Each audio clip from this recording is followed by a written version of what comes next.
তো বন্ধুগণ, welcome to my new short video. এখন আমি যেখানটায় রয়েছি আশা করি জায়গাটা চিনতে পারছো তোমরা। না পারছে না ওরা, একেও তোমরা চিনতে পারছো কারণ কি ব্লগ করেছিলাম যে বেসিক্যালি আমাদের প্ল্যান হচ্ছে বোলপুরে দোল কাটানো, এবার একটু হলদিয়ারই হোক। আর কালকের দিনটা আমার জন্য একটা স্মরণীয় দিন, যেহেতু কালকে দোল।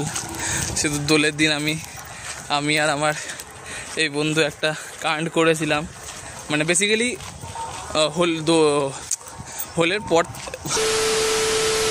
হোলির পর থেকে আমরা কোনো একটা মিশনে লেগেছিলাম, তো সেটার একটা স্মৃতি রয়েছে এখানে ছোট্ট করে।